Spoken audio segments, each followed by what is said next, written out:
আলহামদুলিল্লাহ ওয়াকাফা আসসালাতু ওয়াসসালামু আলা ইবাদিল্লাযিনা ইসতাফা। কেন এই কোরআন অবমাননা? কেন আজকে ইসলামের শত্রুরা কোরআন অবমাননায় লিপ্ত? কেন তারা বাইবেল, গীতা বা বেদ এগুলোকে তারা অবমাননা করে না? দেখেন, পৃথিবীতে কোরআন ছাড়া অন্য যত ধর্মীয় গ্রন্থ রয়েছে, আপনি কখনো কোনো একটা হিন্দুকে বলতে শুনবেন না যে আমরা এই বেদ অনুসারে, গীতা অনুসারে রাষ্ট্র পরিচালনা করব। কোনো খ্রিস্টানকে কখনো বলতে শুনবেন না আমরা বাইবেল অনুসারে রাষ্ট্র পরিচালনা করব, সমাজ পরিচালনা করব। তাদের কারোর মধ্যে এই টেন্ডেন্সি নেই। পার্শ্ববর্তী দেশ ইন্ডিয়াতে তাদের কখনো বলতে শুনিনি যে তারা বলতে চাচ্ছে আমরা বেদ অনুসারে রাষ্ট্র পরিচালনা করব, আমরা গীতা অনুসারে রাষ্ট্র পরিচালনা করব। এমনকি ইউরোপ, আমেরিকার কান্ট্রিগুলোও কখনো তারা বাইবেল অনুসারে রাষ্ট্র পরিচালনা করব এ ধরনের কোনো স্লোগান বা কোনো তাদের আন্দোলন আমরা দেখতে পাই না। আপনি কোনো হিন্দুকে পাবেন না যে বলে যে আমি নিয়মিত গীতা পড়ি, আমি নিয়মিত বেদ পড়ি, সে অনুসারে আমি জীবনযাপন করি। বা কোনো একটা খ্রিস্টানকে আপনি পাবেন না যে সে বলছে যে আমি নিয়মিত বাইবেল পড়ি, সে অনুসারে আমি আমার জীবন পরিচালনা করি। অর্থাৎ কোরআন ছাড়া অন্য যত ধর্মীয় গ্রন্থ পৃথিবীতে রয়েছে সেগুলাই তাদের অনুসারীরা অনুসরণ করে না। অর্থাৎ সমাজ ব্যবস্থা, রাষ্ট্রীয় ব্যবস্থা ওই ধর্মগ্রন্থগুলো দিয়ে পরিচালনা করার মন মানসিকতা তাদের মধ্যেও নেই। এই কারণে এগুলো নিয়ে কারো তেমন কোনো মাথা ব্যথা নেই। কিন্তু আল কোরআন হচ্ছে পৃথিবীর এমন গ্রন্থ যা এসেছে সকল কিছু স্রষ্টা, যিনি সব কিছু সৃষ্টি করেছেন, যিনি খালেক, যিনি একমাত্র ইলা, সে আল্লাহ সুবহানাহু ওয়া তাআলার পক্ষ হতে। পৃথিবীব্যাপী যখন কোরআনের দিন দিন অনুসারী বৃদ্ধি পাচ্ছে, মানুষ কোরআনের দিকে ফিরে আসছে, মানুষ কোরআনের দাওয়াত গ্রহণ করছে, তখন ইসলামের শত্রুরা এই কোরআনের বিরুদ্ধে তাদের যে আন্দোলন, কোরআনকে ব্যর্থ করার জন্য তাদের যে প্রচেষ্টা, সবগুলো ব্যর্থ হয়ে গেছে। তারা কোরআনকে ভুল এটা তারা প্রমাণ করতে পারছে না। তারা পারছে না মানুষের নিকট এই মেসেজ দিতে এই কোরআন হচ্ছে পৃথিবীর জন্য একটা ক্ষতিকারক একটা কিতাব। এই আল কোরআন মানুষের কোনো কল্যাণে আসতে পারে না। তারা কোরআনকে ভুল প্রমাণে ব্যর্থ, তারা মানুষকে কোরআন থেকে দূরে সরাতে ব্যর্থ। এবং দিনকে দিন প্রত্যেকটা দেশ, শুধু বাংলাদেশে নয়, প্রত্যেকটা দেশে যে কোরআনের অনুসারী বেড়ে যাচ্ছে। এমনকি একসময় মুসলিমরা শুধুমাত্র হুজুরদের নিকট থেকে কোরআন শুনতো, হাদিস শুনতো, সে অনুসারে জীবনযাপন করতো। এখন একজন সাধারণ মুসলিম সেও কোরআন পড়ে, সে কোরআন থেকে শিখছে এবং সে অনুসারে সে জীবনযাপন করছে। এই যে কোরআনের যে আজকে জয়যাত্রা, এ জয় দেখে তারা আর সহ্য করতে পারছে না। তারা এই সহ্য করতে না পেরে তারা এখন, অর্থাৎ তারা ব্যর্থ হয়ে এখন তারা কোরআন অবমাননায় লিপ্ত হয়েছে। দেখবেন ছোট ছোট বাচ্চারা যখন একে অপরের সাথে ঝগড়া করে, ছোট বাচ্চারা ঝগড়া করার সময় যখন একে অপরকে আর পরাস্ত করতে পারে না, একজন আরেকজনের গায়ে তারা থুতু দিয়ে পালিয়ে যায়। এটা কিন্তু আমাদের সমাজে আমরা দেখেন, ছোটোবেলায় ছোটো বাচ্চারা দেখুন ঝগড়া করলে কী করে, যখন সে তার আরেকজনের সাথে মারামারি করে পাচ্ছে না বা কথাবার্তা পারছে না, সে কী করে থুতু দিয়ে সে পালিয়ে যায়। আজকে এই নাস্তিকরা, ইসলামের শত্রুদের অবস্থা হচ্ছে তদ্রূপ।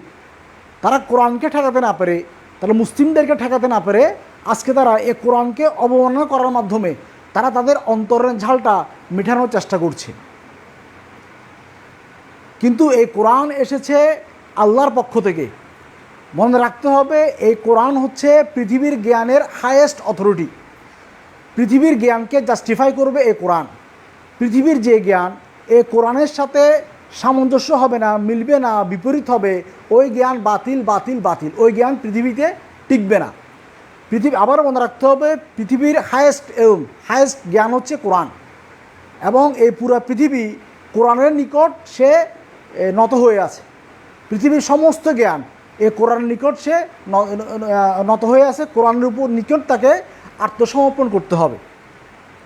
তো যে কোরআন আল্লাহ সুবহানাহু ওয়া তাআলার তরফ থেকে এসেছে, যে কোরআন হচ্ছে এই পৃথিবীর জ্ঞানের সর্বোচ্চ অথরিটি, সেই কোরআনকে কেউ যদি অবমাননা করে তার এই পৃথিবীতে থাকার কোনো অধিকার নেই।